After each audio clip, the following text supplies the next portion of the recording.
seat. The hot seat's right here, mate. You can safely assume you're among friends, I think. Isn't it? Yeah. I mean, that's a reminder, you know, of the kind of scenes we saw at the SCG and the MCG, and the way you played the game as well, the way you bowled at Adelaide, the way you bowled at Melbourne, the way you battered at Sydney. Thank you. I mean, we'd find it incomprehensible that you should actually even be thinking about leaving the sport when there's so much more there for us to enjoy. Oh, first of all, thanks for having me, Michael. I think the cricket side of things, a lot of people said when you get to an age, you'll know when it's time to retire, and I didn't really get that. And a lot of people that have retired or haven't had the opportunity to retire, but they all said you'll still know when it's the right time. And I never got that, as I've said publicly before, but I did, and I just knew it was my time. And I think since I've announced I've retired, I've just gone out and had fun, and I think that's shown. Did you feel a great release? Did you? Yeah, I did. I just felt excited. You know, I just felt happy, and a lot of people said it's the end. To me, it's not the end. To me, it's the beginning of something else. But who were you listening to when you decided to make that decision? Your mind or your body? My body's been telling me it's time to go for a while, but I've managed. I think that's one of the things I'm proud of, is to get through. There hasn't been too many games in the last, I don't know, 5 or 10 years. I've had, I think, 5 or 6 pretty major operations on my shoulder. I've dislocated my shoulder, my spinning finger that's sort of still crooked, my knees, those types of things. So to keep coming back from those takes its toll. The physiotherapy, the mental side to overcome that, when you can't actually spin a ball and you actually got to work through the process of getting your action right and things like that. That takes a lot of work, and just the expectations that you're going to be okay and come out and spin it all the time and knock people over. So that takes its toll on for a while. And as I said before, I knew it was time. I feel great that I've retired, and I'm looking forward to what the future holds. When you talk about the future, there's all kinds of speculation, of course. So let's get up to date with it. One is you're going to coach England. Would that be true? Yeah, what are you laughing at? I've heard that as well. I think at the moment for me, it's just let's just go away with a holiday with my children, weigh up what the future holds, look at what's come in and say with my people, and say, okay, what have we got on offer? What do I want to do? And work all that out. At the moment, I just want to be a dad with my kids and go and have a swim with those guys and just sit around and do nothing for a few weeks. But you wouldn't rule it out? I wouldn't rule anything out. I'm open to any suggestion, anything. As I said, I'll weigh it all up. I'll look at what's on offer. I'll work out what I actually want to do. I'd like to think that I'm in a position where hopefully there's some things on offer that, whether it be business or still related to cricket, which I love, or something else from left field that I haven't even thought of. Whether it be radio, TV, commentary, all those different types of things. I think TV's a given. I mean, well, I don't know, but is that what I want to do? I'm not sure. Over the next couple of weeks, I'm going to work that out and really try and think about and say, well, what do I actually want to do? And can I do that? So that's exciting. Then there's all the speculation too about you and Simone. Pictures of you and Jamie Packer's yacht there having breakfast. Tell me, does she like spaghetti rings as much as you do for breakfast? Well, she didn't want me to have baked beans in the morning. That might have been a long boat trip. But look, Simone and I, we've been obviously through a lot. Majority of it being my fault. But we're still friends. We still live together. We've got 3 children together. It's very strange that you're divorced and all the paperwork's gone through. It's official. Odd. I mean, and we still sort of live together. Why get divorced in the first place? We had to, I think, because I think we had to realise did we both want each other? Did we both want to get back with each other? What do we actually want? At that stage, some of the things that I've done, the mistakes I've made, which I'm not proud of, but you know, look, it shows I'm human and I make mistakes, and I'll probably make some more in the future as well.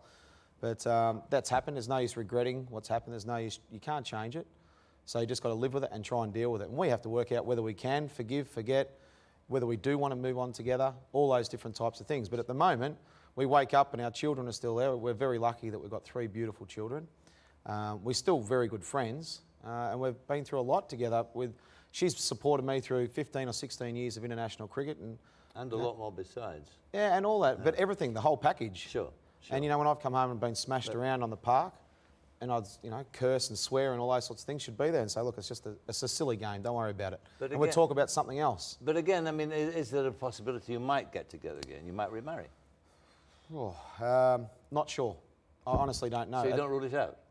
I haven't ruled out getting back together, but we both have to work out if that's what we want. Sure. I don't think we want to get back for the wrong reasons. As I said, we've got 3 beautiful children together, but we've got to get back because we both want to. And that, I suppose, only time can tell. and we'll see. Let's look back on this career of yours now, because did you want to be famous when you were a young kid? I never thought about being Didn't you? famous. No, it was good fun for about 10 days or maybe a couple of months, but it sort of wore off pretty quick. What sort of a background was it you came from? A sort of loving family background. It seems to be reading the research on you. Yeah, I was very lucky. I've had some. My mum and dad have been together for a long time. I had a brother, my brother Jason, and I think a lot of my competitive juices, which I'm very, very competitive, as I'm sure you're well aware, Michael. But I mean, my brother and I are playing football in the backyard. That's Australian rules football, or cricket. It got to the stage where he shot a spear gun at me. Why? Well, Bad he thought he was out. I thought he was out. He didn't, and so, as usual, the umpire went with him. So we had plenty of. I mean, there was times when he got bigger and stronger. Because he's younger than I am. When I used to belt him up most of the times when we had our wrestles, as you do as brothers, and I used to win. And then when he got older and got a bit stronger and bigger and was playing Australian rules football, he got quite big, and we used to muck around. And one day I remember him having his knees pinned my arms down like that. And he sort of sat above me like this. And I said, "You haven't got it. Come on, mate. You haven't got it." And suddenly went whack, hit me straight on the nose. And look, we get along fine.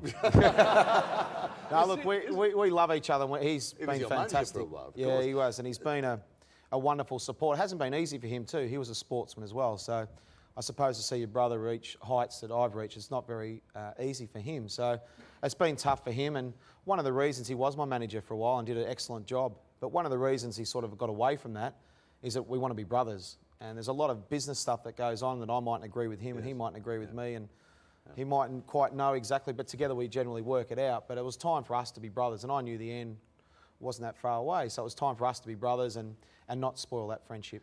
It's also too. I mean, apart from the being hit with a spear gun and that sort of thing, that beaten up by a brother, you had a kind of accident-prone childhood too, didn't you? Tell us a story about the boomerang. I love this story.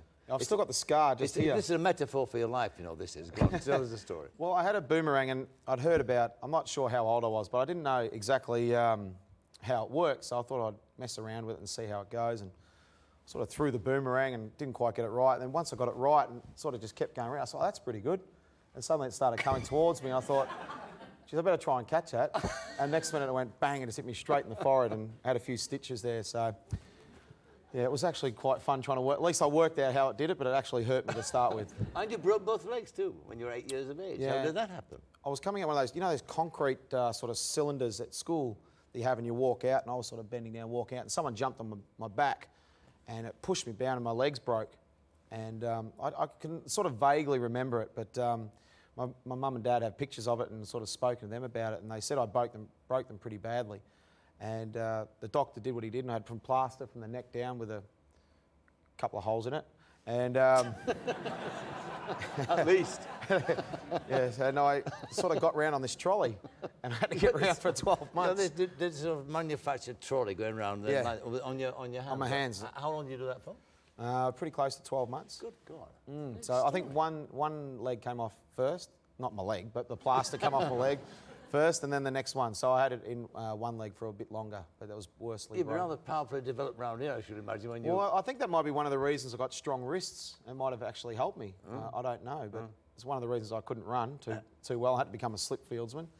But yeah, look, I sort of vaguely remember it. I don't remember a lot about it, but I remember getting around on that trolley.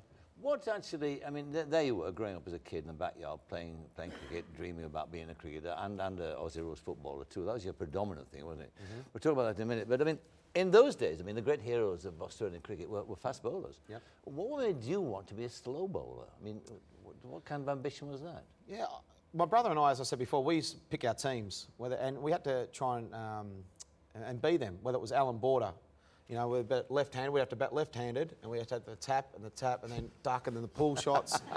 So we had to be those people, whether it was Abdul Qadir, we had to try and bowl like him, or Tomo, we had the big slingshot action, or Dennis Lilly, we had the flick of the sweat off the brow, and we had all those types of things. So, there was no one that really I said, I want to be like him. And cricket to me, as you said, was never really my thing. I really only played in the summer. It's amazing that, the sort of fine, incredible player that you are, that wasn't your ambition. Well, I reckon it helped me.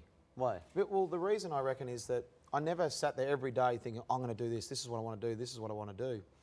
And suddenly my dreams were built up so much that I didn't reach them. I never had that feelings with cricket.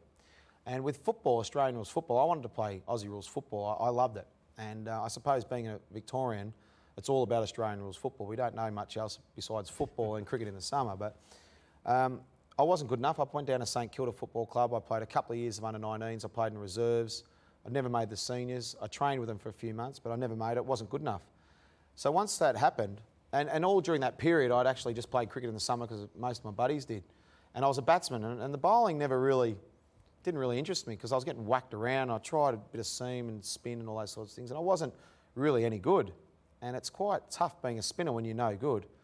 And it's quite embarrassing as a youngster when you bowl double bounces or the ball goes over the fence and they can't find it. Said, "Oh, we need a new ball. Can someone get us another ball? We've lost that one." So that can be quite embarrassing. So that's why it was quite difficult. But you had a natural talent. I mean, that must have been spin. it. I could always spin the ball, but the yeah. accuracy and things that came a bit later. But we grew up on matting, so there was the concrete and then the mats on top, and you peg the mats in, and that always used to bounce a lot. That's right, so if you were a leg spinner, then you could actually see it was exaggerated how far the ball could spin and bounce and all those types of things. And as I sort of went through the stages in Victorian state squads and playing at St Kilda Cricket Club, I had the opportunity to speak to a few different people, and once they saw that I had a bit of talent, I could spin the ball. I got St Kilda Football Club said, "See you later, you're no good." I then said, "Well, what else am I going to do? I haven't got any qualifications. I'm no good at anything else. I'm not the sharpest tool in the shed, Michael." And well, I was going to ask you about that. You see all this catalogue of sport being played. What happened to your education at this time? I managed to keep passing. I think they wanted me to stay there for to play sport. Is it true? I mean, you got a sports scholarship to a good school. Is it true that you used to fall asleep in the lessons and they let you do that? The lessons I went to, yes. The lessons you went to. And you used to get beaten by the headmaster for misbehaving at times? Yeah. Well, I didn't get beaten. I used to get punishment with the cane. The cane? Yeah, and it went something like this. This was the routine. There was once I'd be misbehaving or whatever, just couldn't be bothered concentrating, didn't understand it, so I thought I'd be a fool. And generally would take a few people with me, so they thought it was easier just to get rid of me. So, rightio, Warne, go down and see the principal, Mr. Jones. Go and see him, rightio. So I'd walk out and I'd take my time getting down there. And I'd eventually get on there, I'd knock on the door, see the secretary. "Yeah, I'm here to see Mr. Jones." "What for this time, Shane?" I don't know." "Okay, go in and see Mr. Jones." So I go in there and he used to say, "Well, hello, Shane, how are you?" I said, "Yeah, it's good, thank you." He said, "What are you here for this time?" And I'd say, "Oh, I don't know, I was misbehaving." "Rightio, I'm going to practice my golf swing on you, Warne." God. "Rightio." He said, "You know the routine, bend over, lift your blazer up." So I'd like that, lift the blazer up, and you just hear this, just practicing, and then he'll just sort of six of the best each time. And I don't know, I must have enjoyed it because I kept going back there all the time.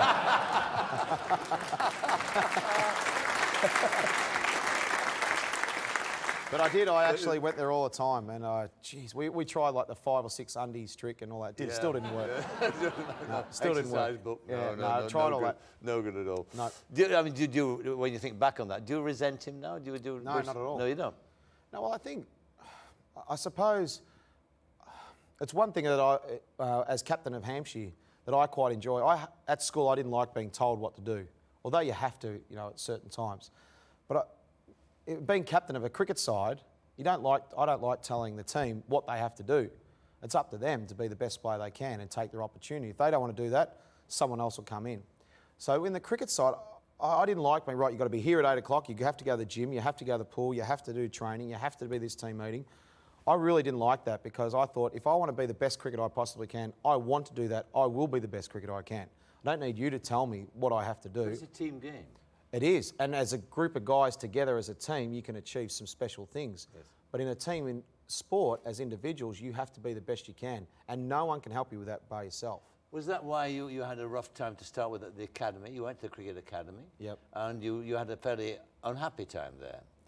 I don't know if I had an unhappy time. I don't think they enjoyed my company. Well, that's true. I mean, Terry Jenner said you're a pain in the arse, actually. But I mean, well, I probably was. No, he didn't say that, actually. What he said was you weren't serious. He said you weren't serious. That was a problem. True. You had all the talent in the world. I probably wasn't ready. Well, this is about my question. I mean, why was that? And when did you get serious? Was there a moment in time when somebody said something to you or did something where you thought, I've got to get serious about this? Yeah, it was probably that time. I think that was probably spot on. The Cricket Academy, when I was there, went through a completely different change. There was 2 coaches there at the start, Jack Potter and Peter Spence, who had been there from ball 1 of the Cricket Academy. Then there was all sorts of turmoil going on in our year, and they were fighting, so they left. And we had 2 new people come in, one called Andrew Sincock and one called Barry Corsby. Now, Barry Corsby, I don't know how many games he played for South Australia, but was a bank clerk. And he was coming that we have to be at a pool at 5 o'clock and then we've got to be at the nest. I said, hang on, mate, who are you to try and tell us what we're meant to do? You haven't played cricket for a long time. Andrew Sincock was too busy blow-drying his hair about what he wanted to do. And we didn't know these people, and suddenly they're out of the blue, they're telling us exactly what we have to do. But as young kids, we were there to learn, so we tried to listen. But for me, I found it difficult to listen to this guy who I didn't think made sense. And I wasn't the only one. I just expressed the opinion. The rest just towed the line. And I would challenge him. If I thought, he said, this is the way we're going to do this, I'd say, well, why should we do it that way? Shouldn't we do it? Isn't there a better way to do something? So I don't think they liked being challenged. We were 17, 18-year-old kids trying to learn the craft. And the time at the academy, they went on tour and they told me I was a liability to go on tour. And I said, well, I come over here and improve my cricket. If you think I'm a liability on tour, what am I going to do here by myself? They said, you can go to the pool at 5 a.m. in the morning every morning. And I was honest. I just said, well, I've got no chance of doing that. If you want me to stay here by myself at the Cricket Academy till we improve, there is absolutely no chance I'm going to get up at 4:30 a.m. in the morning and drive to a swimming pool at 5. So I'd be better off going back to Victoria, where I was in the state squad for a couple of seasons, and try and play for Victoria. And I wrote a letter to Brendan Flynn, who was the boss then at the time. I said, I came over to improve my cricket. We both obviously haven't got along. I've enjoyed my time. Thank you very much for the opportunity. Another time it might, who knows, but hopefully we cross paths down the track. I packed my car and I drove back to Victoria, and I played Victoria 10 days or 2 weeks later. When you went back, Terry Jenner was there. Man who's had a tremendous influence on your career. He did. Well, through the academy, he introduced me to Ian Chappell, who's, I think I've learnt more off Ian Chappell than anyone about the game of cricket. In what sense about the game? I mean, about the mental state you need to be in and that sort of thing. Because how to play the game? Yeah, well, I mean, that's interesting with you. We'll talk about this in just a moment, actually. That kind of thought you put into playing the game, the way you work out how to get a player out, because that's fascinating. I mean, you don't just run up and let it go. There's lots of preparation goes into that. When did you realise, in all this early stuff, when you're playing for Victoria and then got a chance to play for Australia in your very early years of your career, when did you realise that you'd arrived? When did you realise that you had a potential to do something in this game? When did you realise that you could become significant in this game of cricket? Well, I didn't until probably Boxing Day 92 against the West Indies, and I'd played 12 or 18 months of international cricket. It was amazing. Once I left they got rid of me at St Kilda Footy Club in 1988. I was there 86, 87, 88. They got rid of me. I went to England in 1989 and played down in Bristol, played league cricket. I put on 19 kilo. I had a bit of fun. English hospitality, was it? Yeah, I went over 80 kilos, came back 99. My dad didn't recognise me. I walked past, said, Dad. He sort of looked at me when I came past.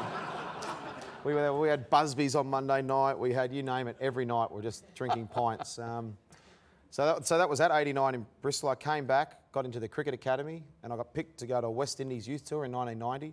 Then went to Zimbabwe with the second 11 Australian side. I'm with Mark Taylor, Steve Waugh, Tom Moody, these guys. But you didn't feel then? No, never thought. I just thought, I just want to go along with it. This seems like a bit of fun. Yeah. I still wasn't taking it serious because I didn't think I was any good. But I started to have a bit of success. Got back, started playing cricket for Victoria, and then the next time I got picked for Australia, 1991, 92 against India. Got smashed all over the park. Didn't know half the team when I stood at the dressing room. I was standing there with my bag like, I've seen you, I was practising, I was you in the backyard last week. I was seeing all these guys, and I didn't know half the team. So that was quite a daunting experience. And back then, it's sort of old school, which is, you don't speak unless you're spoken to. You don't shower until everyone else has showered. You get everyone a drink and all those types of things. So it was a pretty tough sort of, and I thought, what am I doing? I'm getting smashed all over the park, and I don't know half these guys. It was quite intimidating, to be honest. But to their credit, they made me feel welcome. Jeff Marsh and David Boone, if you think this is welcoming, but they grabbed an esky. I sat up on top of the old Sydney Park Royal, and they said, right, youngster, you're going to drink this with us. And that was, that we celebrated New Year, and we drank the esky, and that was fun. And then we played. I played in my first test match, as I said, got smashed. Played the next test, got smashed against India, got dropped. Went to Sri Lanka, got smashed. But in that time, between going to Sri Lanka, I went back to the academy with Terry Jenner and Rod Marsh. I got back to 79 kilos. I got super fit. I trained every day. And it was basically a lot of chats I had with Terry Jenner about what sacrifices have you made to keep getting selected for Australia. You're not taking it serious. A lot of people would give anything to play Test cricket for Australia. He said a lot of us, including himself, have done a lot of good work. He said, I've taken 40 wickets, 500 runs a year. I still can't break into the Australian side. He said, you've done nothing and you're still getting a game. He said, you don't deserve it and you haven't made any sacrifices. Look at you. You know, you smoke heaps. You go through the bottle shop and grab 12 beers and just sit in front of the tally and drink it. He said, and you're still playing for Australia. He said, you don't deserve to. And then I sort of thought about it and thought, well... It's an interesting word, sacrifice, isn't it? It is. And I thought to him, I said, oh, yes, I have. Of course I have. And he said, OK, tell me what. And I was like, oh, you know, lots of stuff. And he said, well, tell me one.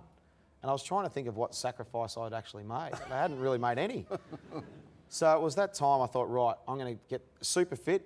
I'm going to try and learn as much as I possibly can. And the only way to learn is to make some mistakes. And I thought I knew better about certain ways. But I think the overriding fact that I listened, the first time I sort of actually started to listen to people. Yeah. And, you know, as a youngster, we all think we're pretty good and we know everything and that old head on young shoulders and things like that. That was the moment. That was the change. I think that was it. And then I went to Sri Lanka 92 and I got smashed again. And I was 79 kilo. I'd done, you know, hours and hours of bowling. I talked to Ian Chappell and Terry Jenner and Rod Marsh and all these different types of people. And I thought, why am I having success? And Alan Border sat next to me, he was captain of the side, and he said, mate, if you keep doing the way you do, you keep busting your gut and you keep wanting to play for Australia, you keep bowling the way you are, it'll turn around. I went, yeah, sure. And I didn't believe him. And then the next innings was sort of, was the first time that I felt I'd actually contributed, which was important. It was probably my favourite test match, not just because I contributed, it was one we should never have won. Through the whole course of the game, Sri Lanka basically needed 180 to win on the last day, none for 70, 2 for 120, and then the game changed. Greg Matthews was superb. He took fifer, and then they needed 16 to win. I think they had 4 wickets in hand, and Alan Border said to me, next over up that end. I was like, oh no, the game could be over here in 1 over. Please, no, I don't want to do this. And I bowled a maiden, and I went, it's not over yet. But I landed them, and they spun, and it was all pretty good. Greg Matthews took a wicket the next over, so they had 3 wickets in hand, and then in the next 2 overs, I got 3 for none off 11 balls, and we won the test. We won by 12 or 13 runs, and that was the first series win that Alan Border ever had on the subcontinent. And it was, for me, I just felt I could contribute to the win. So to feel part of the team, it actually made me like, whew, I'm okay. Well, now we're moving into the territory, the start of the legend, actually. And the legend really began, of course, in England, in that very famous test match you played at Old Trafford when you bowled poor old Mike Gatting. Poor old Mike, with a ball of the century. Mike. Poor old Mike, yeah. Let's go to the break, being reminded of that, and talk about it when we come back. Here we are. He's done it. Gatting has absolutely no idea what has happened to it. He still doesn't know. Well, that has turned about 2.5 feet. Gatting can't believe his eyes. What a start for Shane Warne. So, the Gatting ball. A moment of cricket history. I mean, when you bowl a ball like that, you're chuffed, you're delighted, aren't you? You bowl the perfect ball. But you couldn't have imagined, could you, what it meant to you? Because it did literally change your life, didn't it? No, definitely. It is a fluke. People sort of laugh at that and say, nah, it's not a fluke. But it is. To do that first ball, you know, when you're nervous and you haven't been playing for long, and you're playing against England, and you've got Mike Gatting down one end, who's a superb player. Yeah. To just land it is a fluke, but then to actually watch it drift in and spin like that, I mean, it's just, I suppose for me, as a leg spinner, it's the perfect ball you can bowl. You can't bowl a better leg break than that. You can bowl ones that spin more, you can bowl ones that do different things, but as a pure leg spinner, as a ball goes in, it drifts down and hits the top of off stump. That's what you're trying to do. Perfect. And he didn't play a bad shot of it either. No, well, yeah, no, he didn't actually. No, he didn't. He played it, you know, he played it as he would 100 times that he'd do exactly the same. Sure. So from a leg spinner's point of view, it was the perfect leg break. Let's have a look. And, Let's be reminded of it again. yeah, come on, let's watch it a few Let's times. watch it a few times, yeah. And he's done it. I like his face. Yeah, that, Gary has absolutely no idea what has There we happened to him. Still doesn't know. Well, I saw Ian Healy jumping around all over the place, so I thought I'd jump around too. I think Mike Gatting thought Ian Healy might have actually knocked the bails off or something as well, but unlucky Mike, he didn't. It's also, of course, you made spin bowling sexy as well from that point on. I mean, that was the moment in time when the fast bowlers were shoved on one side and leg spin came to the fore, and it became the sexy thing. It did, and as you say, that did change my life. Suddenly, a lot of people wanted to know exactly what I was doing, who I was doing it with, where I was doing it, and they followed us. How many times? Well, yeah, exactly. And all those different types of things, and you know how many beers I can drink, and they were going back and finding out people I used to in 1989 in Bristol or 91 in Accrington up at Lancashire League Cricket, and who I hung out with then, and who I'd seen, met, where I used to drink, and what did he drink, and all those different types of things that really. I don't know why people are interested in that stuff, but they are. But they are, and you have to be you have to live your life accordingly. That's right. And I suppose it's true, and no, but listen, I'm not making a judgment at all. I mean, it's happened to all of us who've had some notoriety at all. And it's tough for a young player, a young athlete. I feel sorry for the young athletes particularly because, you know, there's no school you go to which tells you about this at all. That's right. And some of it's hard to handle, and all you can do is, I think what I've learned is try and get the right people around you.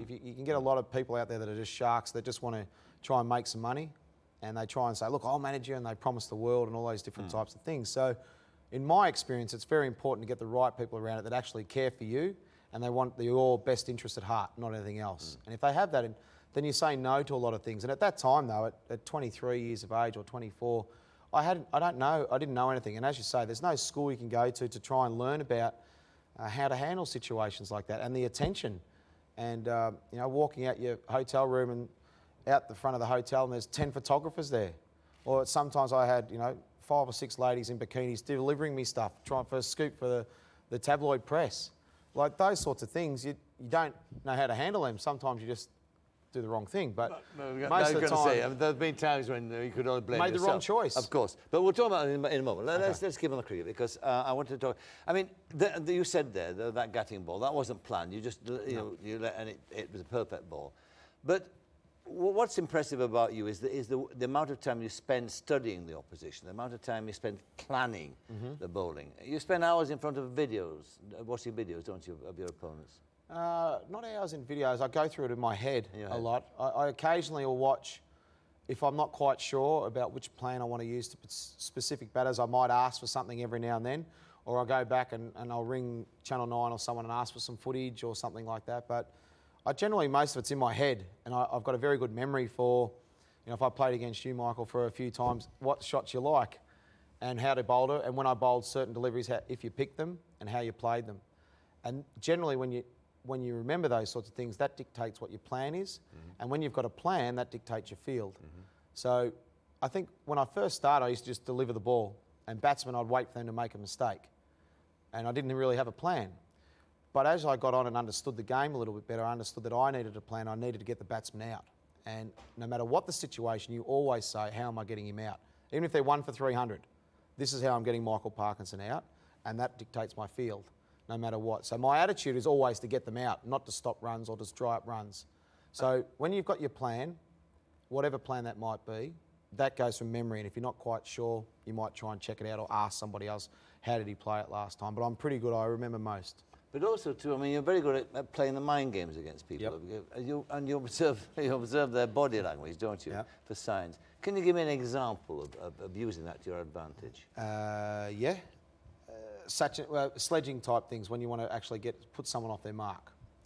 You generally try and pick someone, which I've learned. I picked a few wrong ones at the start, but like I picked Sachin Tendulkar. I think he's made 1400s against Australia, and now he's one of my best friends. So, but you've got to pick someone that's trying to make a name for themselves in the team. They want to impress people, so they want to actually get into a bit of a scrap or into a fight. And I think if you can put someone off, it doesn't have to be. It's not, swearing at them and call them an idiot. Sometimes it might be. But most of the time, the sledges, the best ones are the clever ones, or the ones that got a little bit of truth in it that just might hurt a little bit. Well, for instance, when some people get MBEs, and they didn't really have a lot to do with. You mean Paul Collingwood? Well, I can't remember his name, you know. But I remember there was a time when I used to play, and there was this one time in Sydney where a gentleman got an MBE and he didn't really do much to deserve that MBE, and I just let him know that he might want to hand it back. I can lend him some stamps if he wants. So that was. But That's he the sledged sort of, you first, didn't he? He said. Yeah. He said you ate all the Christmas pies, didn't he? No, well, I don't think he said that. He was actually laughing. I appeal a lot, and he was doing something like that. He was, anyway, whatever he said, it didn't matter in the end. I found that when I get sledged, I mean, I'll dish it out, so I have to be prepared to cop that, which is fine. But I'm very lucky that the more I get sledged, the more it makes me concentrate, and the more it actually makes me think about it. Like even my batting, that I'm hopeless. But if I get sledged and that, it actually helps me. It makes me concentrate and not play a silly shot. So. Alan Border says something about that. Well, Alan Border was the one bloke that taught me sledging. It doesn't matter who's down the other end. If you feel like you're bowling or you're batting and you're not quite there and you're not concentrating how you should be, or it's not happening for you, he said the one thing that he does that he found worked for him was to sledge someone. Just pick someone in the opposition and pick a fight with them. And he said, if you pick a fight, because what it means is him versus you then. So it makes you switch on, you get your competitive juices going, and makes you concentrate. So I tried that a few times, and I liked it. Yeah, I like it. It kind of worked. Tell the Darryl Cullinan story. Is that true? The sledge there? Which one? The one about the psychiatrist? Yes, correct. Tell us. That is actually true. I'll try and make it into a short version. Darryl Cullinan played first game against us in 1994. Melbourne, Boxing Day Test match, 85,000 people. It's the first time Australia's playing South Africa in a long time. And Darryl Cullinan had just broken the record for the highest first-class score made by a South African. He beat Graham Pollock, or Barry Richards from memory, one of the two, 300 and something. So we heard a lot about this Darryl Cullinan. And he got to Melbourne. We won the toss, elected to bat. We made a bit of a score, and every batsman that came in said that Darryl Cullinan, at second slip, had abused every single one of them, sledged every one. So everyone came in and said, well, you know, he's a pretty good player, so let's just don't say anything. So as our innings went on, he dropped 4 catches through the innings and sledged every single one of our players. When he came out to bat, Craig McDermott knocked him over first ball, caught behind. So that was, then it rained, the game finished, we moved to Sydney. So we're talking in the meeting about Darryl Cullinan. We said, what did we get out of Darryl Cullinan? Anyone find anything? Well, he got out first ball, he dropped 4 catches and sledged the absolute out of us all. So no, we haven't got anything on him. So it was in Sydney where the wicket generally turns. It was a real dust bowl. And so he said, when he comes, Alan Border decided, when he comes out, we'll see how he goes against spin straight away. So I bowled a leggy, had a plan to set him up for a flipper to see if he could pick it. Bowled a flipper and knocked him over. So that was that. Second innings comes out, same scenario. Come out again, I bowled a wrong-un to him at the last ball of an over. And so I got my hat, walking back to slip. They were talking in the middle. And as I was walking past, I just sort of lingered to hear what he was saying. He started laughing. He said, oh, how easy was that wrong-un to pick? I picked that wrong-un quite easily. Okay. So the next over, I set him up for a flipper again. Bang. Got him out with a flipper. And I just reminded him where the change rooms were over in that direction. And with a few words before it. And it ended in off. And once I had done that, we sort of said, rightio, let's really keep it on Darryl. So any chance we had, we said the flip is now called the Darryl ball. So it wasn't known as a flip, it was known as Darryl ball. So we really tried to build it up on him. Anyway, the series finishes, he gets dropped for the next series, and then the next series 4 years later, he gets called back. I'm picking up the paper, and there's a big double-page interview with Darryl Cullinan about how he's been to see a psychiatrist. He's been playing the man and not the ball, and I'm picking this up, and I'm thinking, come on. Now, I'm sure you could come up with something, Michael, about that. And anyway, he comes out. I'd knock over Adam Backer, caught Mark Taylor at slip. So wherever generally the wicket falls or someone catches, you're lingering around there. That just happens to be at first slip right next to the stumps where he comes out to bat. He takes centre, and everyone sort of moved away. And Mark Taylor said, come on, get back to you, Mark. I said, yeah, in a minute. So I was just looking around the ground, and he was facing up and asking for centre and looking at the umpire. And I just said, what colour was the couch?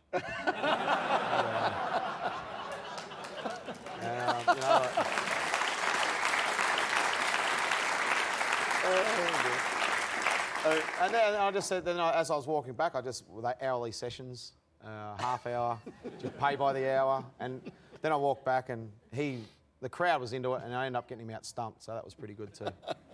But that was true. It's interesting playing those mind games. I mean, cricket is a game where actually that does play a part, and of course it does. I mean, it's a hugely psychological game. A lot of it played up in the head there. It is. I think a lot of people have the ability, and I think we've all heard stories about some guys that had the ability but never quite made it. And I think they've really got to want that. And there's a lot. It's not just the package. It's like when you say, why don't you keep playing?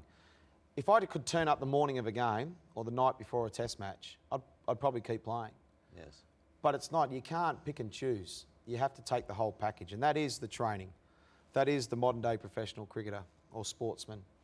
It is going to team meetings, to team functions, to recovery the next morning, and actually applying yourself to doing all those types of things. And I knew when it started to become a bit of a chore that my enjoyment was starting to wane. Then it was time for me to go, because I had the opportunity also to go on a high. And one thing I spoke to, when I say I spoke to a lot of people, one of the people I spoke to was Ian Chappell. And I said to him, listen, mate, I really think it's my time. It's time to retire. And I suppose at that time you're looking for people to say, yeah, you're doing the right thing.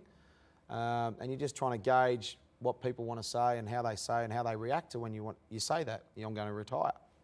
First of all, it's a bit of a shock, like, no, we don't want you to go, we want you to hang around. But it has to come to an end. But he said to me, it's better they say to you, why did you, rather than why didn't you? Yes. Or why don't you, know? Yes, So, right, yeah. And I thought about that, and once he said that to me, I was 9 million%. I knew it already, but I said, well, that's spot on. And to have that opportunity, a lot of sportsmen don't have, to go out on top when you're still taking 5 for, smashing 70, taking some catches, and you're doing really well. It's a great time to be able to go out on top and to do it with a team, to have the opportunity to play in a team like we have this summer, to win 5-0 and play the cricket we've played. It's a great team and played. It couldn't have gone any better. No. Let's be reminded, going back in your career again, a bit more action now. I asked you to pick a couple of wickets that particularly you enjoyed. And one is this, but you're bowling Chandra Paul. Now, why did you choose this? My first finger operation was in '96, and I went through a lot of hard work, probably 2 or 3 hours of bowling a day. For probably a few months every day to try and find that feeling back. Well, what happened is, how it changed a bit was when I had my finger operation, it's all about a feel. And I used to have a ball in my hand that I used to flick like this and do all the different deliveries in my hand to get a feel to how it come out. And then I'd go and bowl hour after hour in the nets by myself or with my brother and just keep bowling to get that muscle memory, to get that feel. And when I broke my finger, it was a completely different feel. And I remember standing at the Sydney Cricket Ground nets with Terry Jenner, and we were bowling, and I was starting to spin. And I said to TJ, he said, how did that feel? Like proud, like, how did that feel? And I went, oh, okay. He said, well, it was sensational. It drifted in, it spun big. And I said, well, I didn't feel that. It didn't feel like it used to. So suddenly that clicked both of us that it was a different feel now with your finger. And I mean, look at it. I mean, it's still... That's how it is. Yes. I don't know if you can see that, but it's bent. So it took a bit of time to get that feel. And in this test match in Sydney with Chanderpaul, this was the first time that I actually had that feel where I bowled the delivery, and as it went left my hand, it felt good, and I could see it just drift away. And I saw him go back to cut, and I was thinking to myself, spin, spin, spin. And it ragged back, hit him on the pad and smashed his stumps over. And it was probably the furthest I've ever turned a ball to get a wicket. And that gave me confidence that I could keep going. You spin it so much that Steve Orr was saying that when he first fielded a short leg for you, that he could hear go... Yeah, you could hear I suppose the revolutions on it. As the time got over, there wasn't as many on it, but let's have a look when at I first started, let's have a look at this. This one you would have heard it. Yeah. Got him! That's well bowled, Shane Warne. What a wicket that is. He's really teed him up, and he has struck just before lunch. So that was a significant moment again, a personal memory from that. It was, and if you look at it from front on... Have we got it in slow motion? Let's have a look. If you look at it from front on, you can actually see when it leaves my hand. You can see it sort of drift away, and he starts to go back. There it is, it just starts to drift, then he goes back. And then you can see it spin. So that, for me, was something that, that to me knows that it is a different feel, but that was the first ball I'd bowl that I could actually feel the difference, but I could still achieve spinning the ball. So that was a major one for me. And another major one will be your first hat-trick in a Test match. And only one. And only one. Yeah. Against England. I actually, it was the Test match before in Brisbane. I had an opportunity. I got 2 wickets in a row. I got McCaig with a flipper, and Phil Tufnell came out to bat. And I thought, what's the least thing he's expecting? And then I thought, he's probably not expecting it. He doesn't know what he's coming. So I thought, I'll bowl it wrong and he'll just push forward. And I went over the top of the stumps and missed it. So I thought, oh, I've missed my opportunity for a hat-trick. The next Test match was in Melbourne. And I remember I got the 2 wickets, and then Devon Malcolm came out looking like Robocop. He just padded up with all this sort of stuff. And I thought, I'm only bowling leggies, it's not that hard. And, you know, it was my family, there was friends. I don't know how many people there. There was a lot of people there. But my family and friends were all there. And it's always a special time, the Melbourne Test match, and then the Sydney one. But it's Christmas, and it's your kids and your family and sharing that time about, you know, seeing your relatives. Sometimes you mightn't want to see them, but seeing them, you haven't seen them for a year. I'm not saying I do, some people mightn't. But it's just that time, and it's a happy time. So to actually achieve the hat-trick, which is pretty hard to do, there hasn't been a lot of them. It's my only one I've ever done in any form of cricket. It's like a hole-in-one. I've never got close to that, but it's my only ever hat-trick in underage cricket or whatever. It was just one of those moments. It was David Boone's birthday. He took a screamer. And, oh, yeah, there's a wonderful catch. Yeah, it was. Yeah. It was just, a special time. Yeah. Yep. Here we are. Let's have a look. Warne continuing. Oh, and they hit the pad. Yes, he's got him. That's out. RBW. That hit the pad, and that is the end of De Freitas. Oh, and that's out. Caught behind. Yes, he's got it. Fast ball. Beautifully bowled by Warne. Not just pushing forward. A fine little touch. Just bounced on him a bit. Good catch from Ian Healy. Let's see the third one. There we go. And then Devon Malcolm comes out. Have a look at him with Robocop. At this stage, I'm thinking the top spinner that doesn't spin too much to make him play. He played, gloved it. That's some catch, maybe. When you see that thing side on. He thought it was a cold beer, so he died for it. Look at that. Cold beer, I'll get that one.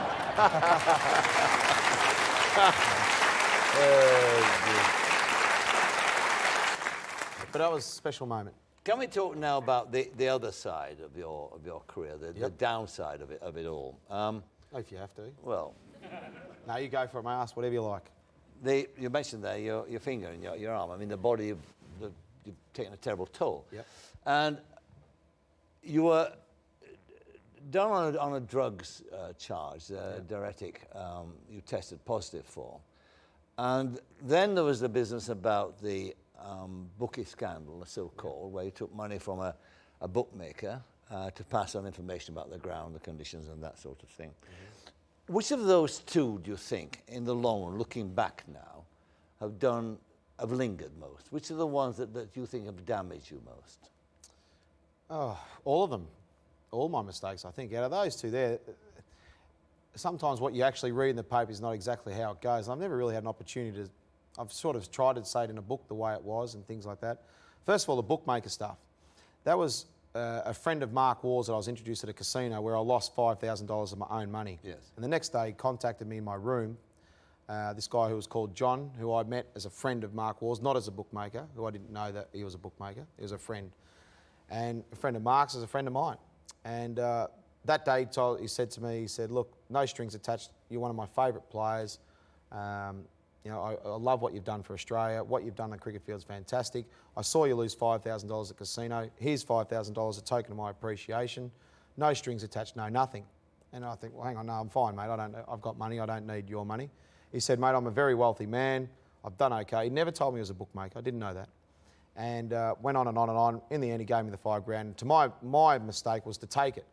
Even though he said there was no strings attached and no nothing, my mistake was to take it. I took it up the road to Sri Lanka and lost it at the casino again. But my mistake was to take it because I suppose you get nothing for nothing. It's a stupid thing to do. Yeah, it was, and that's what I'm saying it was. So later on that, he rang me up in Christmas time and New Year and asked simple questions like the media. You know, how's the wicket? Yeah, it's good, John. Yeah, it's no worries. Hopefully it'll be all right, blah, blah, blah.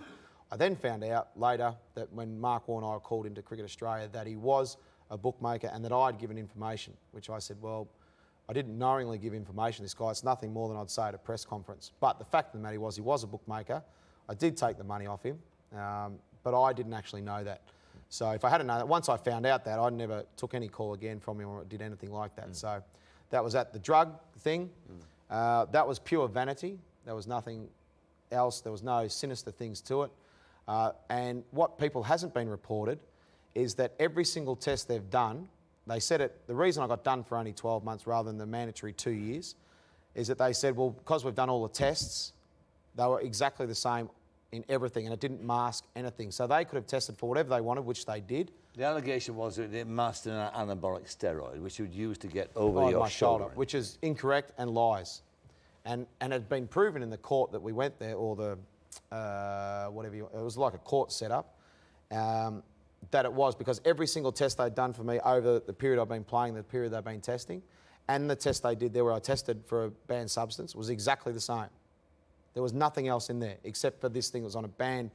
And our point was, well, why should it be banned? If you can test for absolutely everything and it shows up everything, it's not hiding anything.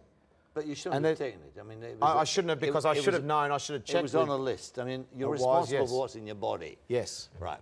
So what I'm saying is, though, yes, I should have read the book. Yes, I should have been more aware. Yes, I should have asked the doctor, am I allowed to take this? I didn't. Yeah. So I have to see, that lingers on because Dick Pound, a couple of weeks ago, he's the head of the World Doping Agency, he was on about it, saying that you got off lightly. Yeah, well, that's his opinion. You know, I said at the time, and I still stand by it now, if anyone takes performance-enhancing drugs, they should be wiped out of their sport because that's cheating. Yeah. I wasn't trying to cheat. I wasn't trying to beat the system. And I said to them at the time, I haven't done that. You can do whatever you like, whatever test, anything you like. I have not done that, and I never would. It means too much to me to do that.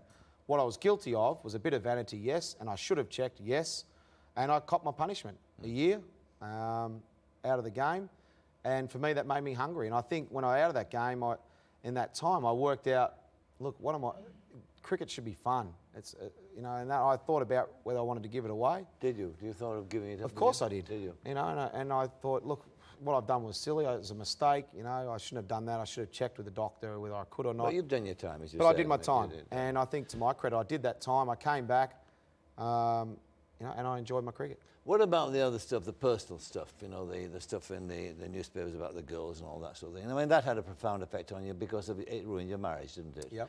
We're not going to go into detail about it at all, except to me, it just seemed to me that, going back to what we were saying before, that you knew you're a famous man. You knew that you're being set up by these people. I mean, there are girls out there, even now, I suppose, plotting for when you go back to England again. Probably. You know, probably. A quick call, and you are Warne, and then you come, and the next thing it's in the news of the world. I mean, what I can't understand is why you kept falling for the same routine. Well, they weren't all the same routine. They were painted out to be the same sort of routine, you know. Some were looking for a bit of... But you know that. There's setups and things like that, I know that. And also you know that when you started texting people and that sort of thing, that there was a fat chance that you know, it would come back and blow up in your face, which it did. Yep. I mean, is there a compulsion involved here? Maybe, I don't know. I think, obviously, if I had to stop and thought, hang on a minute, wait, let's just see what's happening here now. But it's not like that. Unfortunately, I gave in to temptation, gave an opportunity. It can be a lonely, I'm not trying to make excuses. I take full responsibility, and I have apologised to my wife, who's the only person I have to apologise about it, and my family, no one else. And your kids. That's what I'm saying. My children and my wife, the only ones have to apologise. I don't have to apologise to anybody else because at the end of the day, I think whatever happens between two people should be private. But in this day and age, it's not. Yes, and you have to realise that, yes. The one thing is that the more you resent that stuff, that nothing is private, and the more you resent the media and you start to think those way about them and you start to hate you know, leave me alone, I think the worse it can get. I think you have to accept that it's part of your life. And as I said before, I have to be quicker and more, you know, get the detector up quicker and work out that this is a sting, this is a setup or whatever. For me, the opportunity was there. At times I've been single when some of these stories have come out as well. So you're single, I can, you know, if I want to do that, that's my choice. At times when I was married, that was when I made the mistake. I shouldn't have done that. But, you know, there were a lot of things that go on with a relationship. And I was the first person to put my hand up with Simone and say, look, I apologise. I don't know why I did them. I can't actually say, look, because if I had stopped and thought about what was at stake, I wouldn't have done it. Have you thought about going to a psychiatrist and finding out that? I'll find out what colour the couch is first. That's exactly. Maybe I should. Or there might be. I don't know, mate. And I don't think I can. I can't live by saying I regret doing that. What am I doing? Because it's done, and I've done it, and I wish it never happened, and I wish I had a thought more about it. But the fact of the matter is, it is done, and there's no use harping on it. Some of these things that you're asking about, and some of the things that are brought up.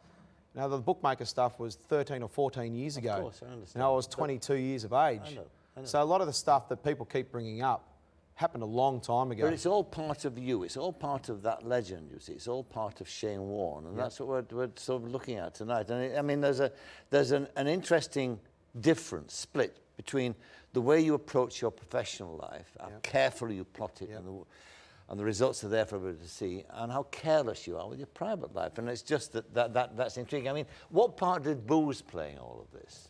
I wouldn't use that as an excuse. Sometimes it did, sometimes it didn't, but that's me.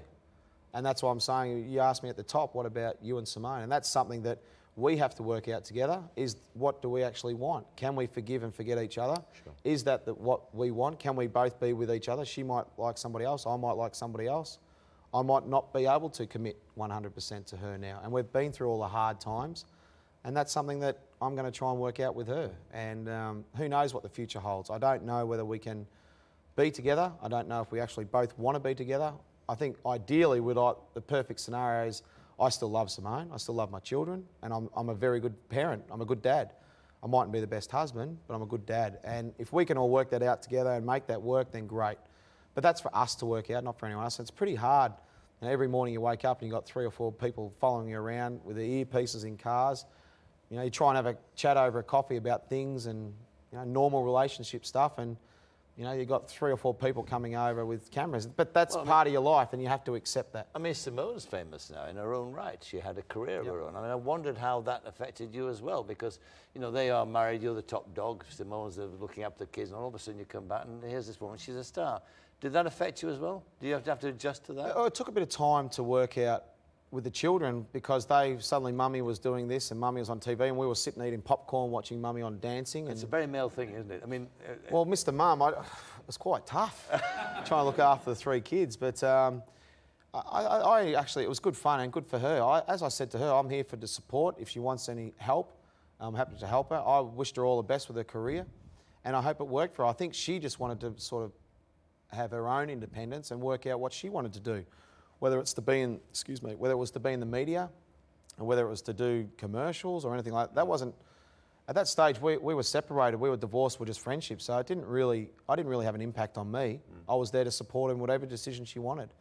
A lot of people thought I was jealous of what she was doing, which is incorrect. I was just there for her and support her, and every time we were seen together talking about it, supporting her, it was like, they're back together. But, you know, I'm there as a friend. We've been through a lot together, as I said, and we are friends, so I'm a friend as well.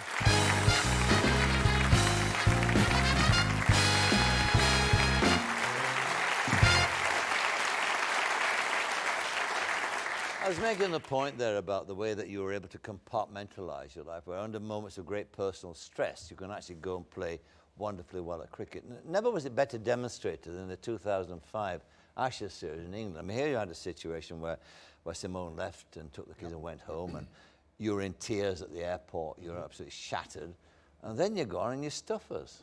I mean, you personally yourself, I mean, the team didn't, but you played you took 40 wickets, you've got runs as well, you've got more runs than Matthew Hayden and many other frontline batsmen.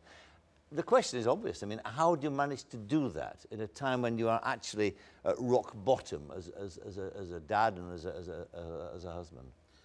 I think you need to get to that spot to work out how to concentrate and how to do that. To me, it was quite simple. And I think generally the best ideas and the best ways you can handle things are always simple. Everything can seem so complicated, and how am I going to do this and how am I going to do that? But for me, it was quite simple. What did I love in life? I love Simone and my children, and I love my cricket. You know, I love my family. But they're the 2 main things that I was doing right now. I had my family and I had my cricket, and they're the 2 things that I loved at the time. And I'd stuffed that one up, so the cricket couldn't suffer. And it just made me so determined that no matter what, I'm not saying it was easy. After play had finished, I got back to my hotel. That was really tough, and I was lucky that I had some pretty good people around, like Michael Clark, who was a young guy on the side. I probably burdened a bit too much on him, but there's a few nights where we just drank the mini bar and asked for it to be restocked and drink it again, and you'd wake up with a bit of headache, but you'd get out and do it. There are times where I sat there by myself and, you know, cried and did all those sorts of things and wonder how it was going to work, and then suddenly I'd get on the bus and put on a brave face, get to the cricket ground and try and play. And to be able to, you know, we lost, which is, at the end of the day, it doesn't matter how you go as an individual if you lose, because it's all about the team. But for me, I was quite proud of the way that I handled the situation, because it's never easy going through divorce. It's quite tough, and I don't think anyone realises how hard it is and all the things you have to go through when you go through divorce. It's bloody tough. But to do it so publicly was even harder, and that everybody knew. And a lot of people were looking for me to fall to pieces, and I wasn't going to let them do that. You were also, whenever you played, well, certainly at Lord's when you walked out there for that first test, I remember I was there, they were singing a song, the crowd, weren't they? Yeah, lots of songs. They said first I lost my hair, and then I lost my wife, and all those sorts of things, the Barmy Army. So they gave it to you as well, all around the ground. Yeah. And so there was nowhere to hide or anything like that. So from a pure personal point of view, I was very, very happy and proud of the way I performed that series. But at the end of the day, it meant nothing because we lost. You lost. It was, by any measure, a great series. Of course it was. It was a fabulous contest right the way through. Yep. Please God that this last one had been as good as that, which it wasn't. I'll take 5-0, Parker. Yeah, you'll say 5-0, I know. Well, we'll get on to that in just a moment. Let's be reminded, though, because, again, we asked you about a favourite moment, and you chose, of all the 40 weeks you took, you'd like to see this one again, a reminder of how you diddled Andrew Strauss. Yeah, this was a very crucial time in the game at Edgbaston, where England were coming in for their second innings, and we had to try and restrict them to as little as possible for their lead. And this was the night before so we'd been bowled out. We had a few overs to go that night, and Ricky Ponting said to me, look, have a bowl up here. The quicks were getting whacked around a bit. So I wanted to try and make a statement to say, you come here tomorrow, England, you're going to have to get past me tomorrow, because the wicket's starting to turn, and I'm going to knock you over tomorrow, and we're going to chase your score. And this was just one of those deliveries that I'd dragged him across the crease, one of these plans where I thought I could bowl him or get him LB padding up. I pushed him across the crease. I had my plan. I worked him across, and then I was going to go for a big spinner at the stumps to try and get him bowled to LB. And as he played it, you could see the way he played it. He walked across to leave it again, and it spun back behind his legs. Let's have a look. Unbelievable. Amazing. Amazing. This man is incredible. Just look at this. Oh, this spin's big, massive. Middle stump, behind his legs. Andrew Strauss cannot believe it.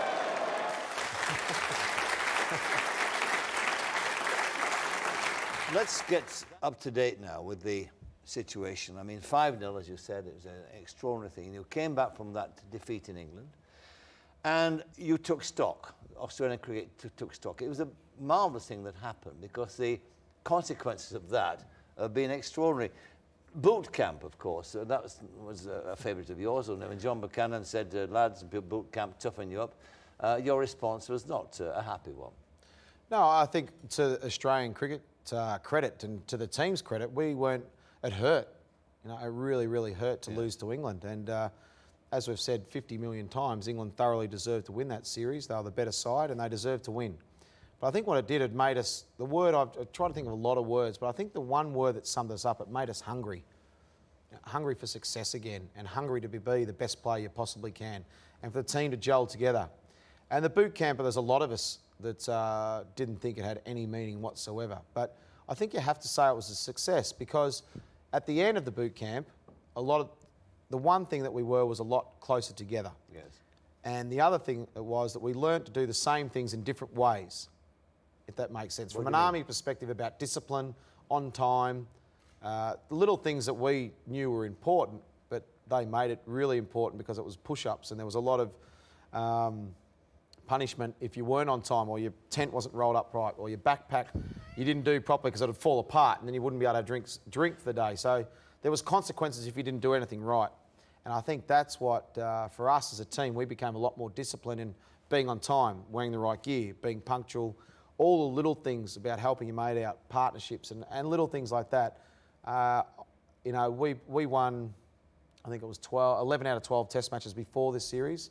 It's now 16 out of 17 tests we've won in a row, which is since we've lost. But when we lost, I think for the actual game of cricket, it was fantastic for the world game. And if it takes Australian cricket to lose a series to England to help the game of cricket worldwide, then that's fantastic for us, really, to show you how well that we've played in international cricket and how people get excited by the way Australia play. It took some special people and a group of people like England and some special performances to beat us, and they deserve that. But what it did was make everyone say that Australia can be beaten and we can catch them. And to our credit, we've come back there and said, no, you can't. We're still the best side in the world, and these are the reasons why. And I think you could see that in the cricket that we've played. That's the point, because, I mean, I've been watching cricket for a while, and that's some of the best cricket I've seen from any team. And my view would be that playing as you did at Sydney, particularly, and at Melbourne, that a combined world 11 would have a tough job against you. I mean, it was that good, I thought. It was sublime cricket. Yeah, I'm not sure it's the best team I've ever played with in the 15 years for Australia. Really? But I think which might be better. Well, it's pretty. I don't like to compare eras because I don't think that's fair on the people you played with then, or I don't think it's fair on the people you play with now. But, how can you leave someone like a Mark Taylor out? How can you leave someone out like a Merv Hughes? So there might be different people in sides that you might put in here or there, but as a team far as a team's performance and the way you play, I don't think I've been involved with an Australian cricket team that was so hungry and wanted to put on a show and play some excellent cricket. And the cricket we've played this summer, 5 for 84 in Melbourne, Andrew Symes, Matty Hayden come out and get 150. England declare it 6 for 5, 150 in Adelaide. We make 500 in the first innings. We bowl them out for nothing. We chase it all on the last day in Adelaide. We get bowled out for 240 in Perth. We bowl them out for 200. It just kept going. It was just amazing, the fight back that we had all the time. From Melbourne, Boxing Day, 2 for 100 England. Well, yeah, absolutely. We bowl them out for 150. Yeah. It's just amazing. That's because we've got 5 number 11s in our order. but I mean, unlucky. Sorry. But again, I mean, from the English point of view, of course, it was very, very disappointing. And I know you feel that this is a special side. I just feel that we could have been more competitive than we were. And I do think that we did underestimate what you've just talked about. You've explained the way the Aussies felt. You've explained the hunger that they had. And I think we really underestimated that. We always know we're in for a fight when we come to Australia. That's the beauty of it, of the Ashes. But we weren't quite prepared. And when you ran on the field for the first Test match, I thought, watch out. You could sort of sense, I think everyone knew we'd bounce back, but I don't really think England were ready for what extent we were ready. Right. And I think our intensity of the cricket we played was, as I said, I haven't experienced in my time, but I just reckon the other thing with England, since 2005 happened, they won, a lot of these guys have a lot of things happen in their life that they weren't used to. They suddenly had a lot of other things on the plate, whether it was writing columns in a newspaper, other endorsements, sponsorships, appearances. So suddenly their whole life changed. To lead up to that 2005 series, all they want to do was compete with Australia and be ready. And they were, and they played exceptional cricket. After that, they were juggling a lot of things. Suddenly it wasn't just cricket, they had a lot of other things. I think they might have got distracted at times and were enjoying that. I'm not saying, I'm not having a go or anything like that, I'm just saying they had distractions for the first time in a long time. So in the period between 2005, them winning, and the bus tours and the Palace and the MBEs and the writing columns and the sponsorship endorsements and the who's got the biggest earring and all those different types of things, to actually getting here, I don't know, we were just ready for what, we knew what England were going to do, we knew how they played, and we were just ready. And whatever they threw at us, we were ready. And England, to their credit, played some exceptional cricket.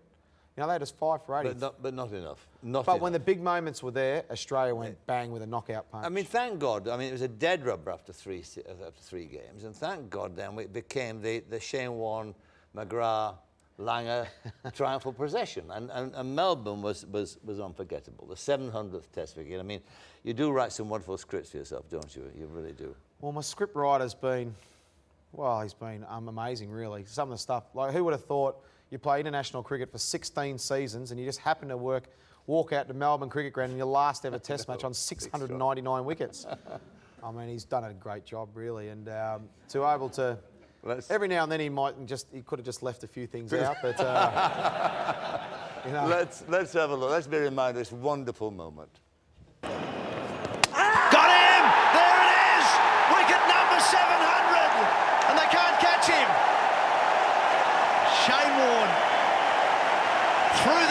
has got Strauss. Well, you got the feeling he was writing the script, Shane Warne. Way back in Perth when he took wicket number 699 to remove Monty Panesar.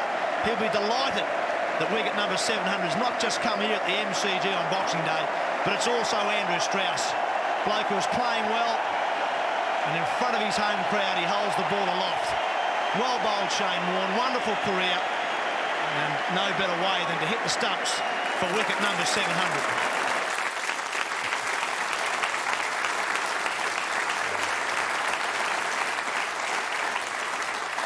And then the SCG again, that wonderful, unforgettable farewell there. Yeah. It was the whole journey, the whole ride of international cricket. Really, I've been lucky enough to have the opportunity to play for cricket for Australia. I'd like to think that I've repaid the fans, the public, the Cricket Australia, the selectors for choosing me and sticking with me. And my ride, I could not have asked. I didn't think I was good enough to take 700 odd wickets, 3,000 runs, over 100 tests. It's been an amazing journey, and I've loved every minute of it. And I wouldn't have changed it. I wouldn't have changed the spankings that I got at the start when I got smashed around, because that made me more determined. That made me have a taste for it. And I think as a young kid, working out what you want to do in life, some people never have that opportunity. I was lucky enough, I had a taste of international cricket. The carrot was dangled, but then I was proud of what I did. I actually wanted to become the best I could, and I'd put in a lot of hard work. You did that. And through 15 odd years, you know, it's been a pretty good journey since then. It's interesting, actually, because going back to something you said before about when you were going through this divorce, and Lord's Test and the young clerk and all that.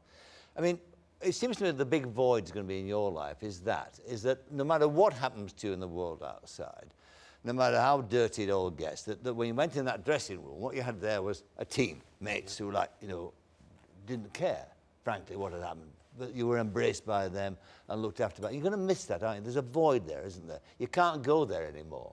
It doesn't exist. No, you're probably right. It's a safe right. haven. Yeah, it is. And I suppose that's the beauty of a team sport. Yeah, absolutely.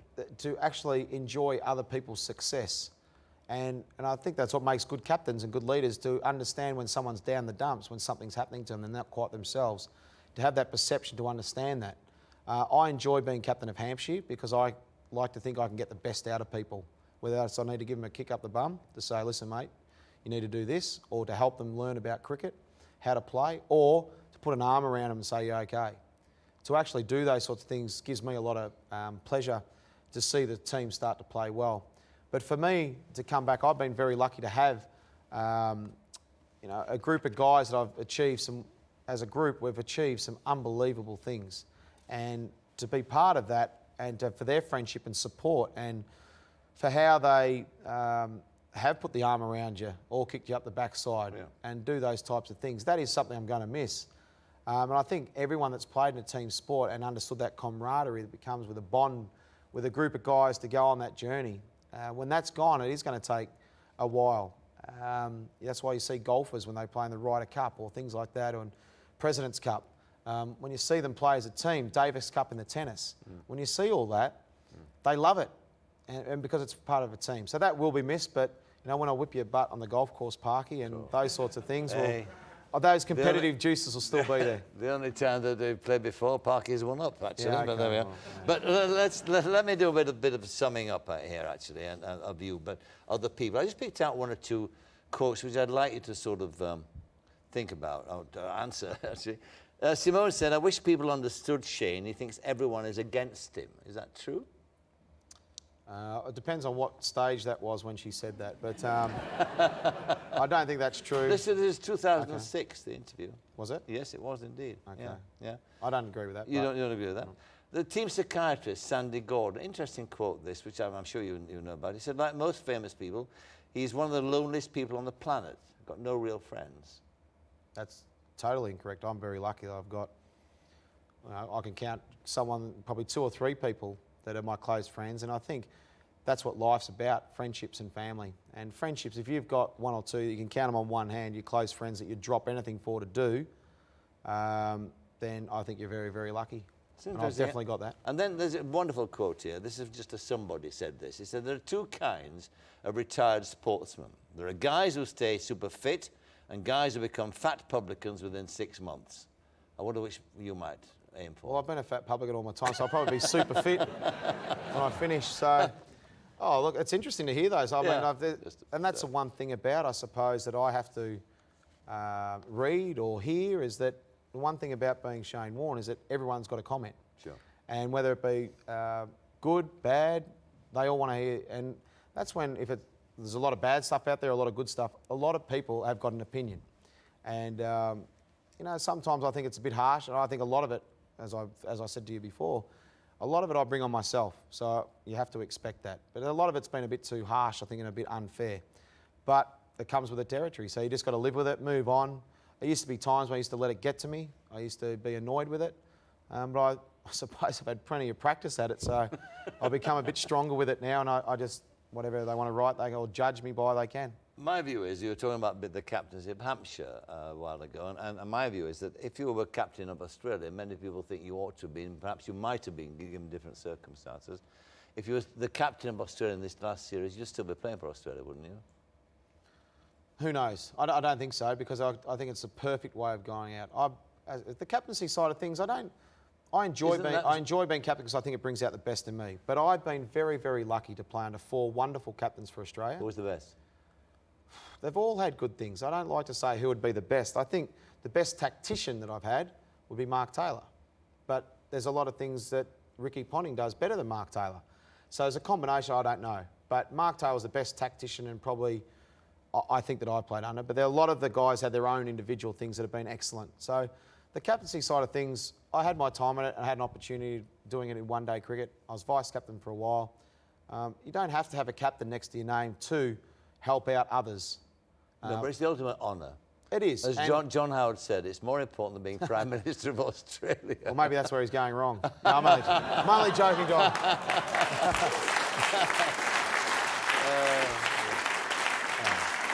That's a joke, that's a joke. I know, big, Otherwise we'll my have taxes to will put go up joke on the upon joke, screen it's with a exclamation marks. Now, just a few final points now. I mean, you're going to dedicate quite a bit of your time, I would imagine, to your trust. When did you decide to do? Was there a moment? Was there something that you saw or happened to you where you thought, I've got to do something about this?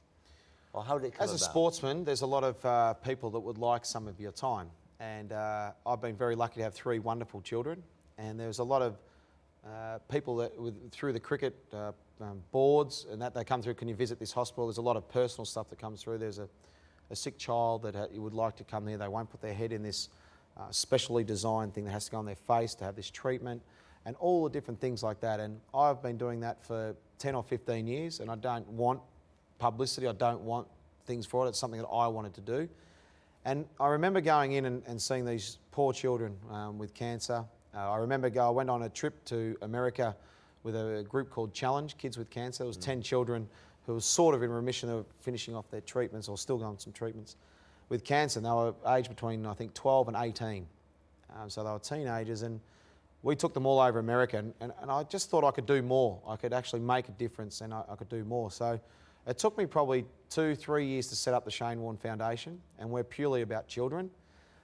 Seriously ill and underprivileged children. And we're hopefully by the end of the 2007 summer in Australia, we'll hopefully give away somewhere around $2 million to sick children, which makes it very rewarding and very satisfying. But and we've actually helped children. We've saved probably 50 lives already with Lifelight, who are a helicopter service to get people from the country to the city.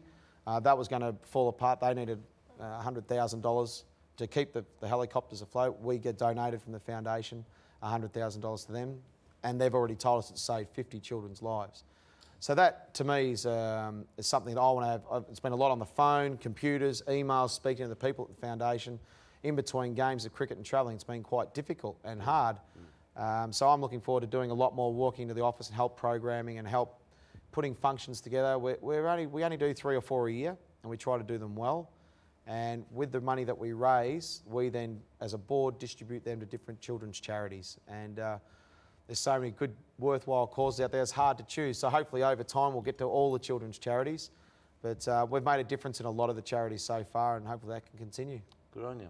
Now, finally, a couple of questions. I mean, a lot of people, when they talk about you, admit their admiration for you as a cricketer, but to say that perhaps he's not been the best role model. of a sportsman. I read somewhere once where you said that you thought being a good mentor. What do you mean by that? I mean, do you first of all think that you're being a good role model, and secondly, good mentor, why? Well, I know it's like having a mentor. Terry Jenner's to me is like a Dr. Phil. Sometimes I can ring him up and I'll do all the talking. He hasn't said one thing, and I'll hang the phone up and go, oh, how much better do I feel? He hasn't said one thing. So I think the mentoring thing, there hasn't been anything that I haven't been through as a sportsman, whether it be the highs, the lows, coming back from injury, off-field things where you've made mistakes, off-field things where everyone wants a piece of your time. With time management is one of the most important things. Sponsorship roles, charities, hospitals. There are so many things that comes with sportsmen or businessmen or everything. And we have a responsibility to do our bit, I believe. I believe that we've had an opportunity to play at the highest level. The game's been great to me. It's been great to a lot of other people as well. We have to give back too. So I believe I can mentor sportsmen, not just cricketers. And that's one of the things that I'll look into, in the next coming months into retirement, about what I can and what people I do want to help and who wants help. Some people might want help from me. Fine, it's no skin off my nose. If you like me, great. If you don't, so be it. I am who I am. A role model? Role model in that, I think I have been. I think there's a lot of kids that would like to be like me. And hopefully a lot of them can not make the same mistakes I have, and so they can learn by me. And I think that's a good opportunity for people as well. Well, it's been a trip, and it's been great watching it all, and been great talking to you tonight, Shane Warne. Thanks, Michael. Thank you.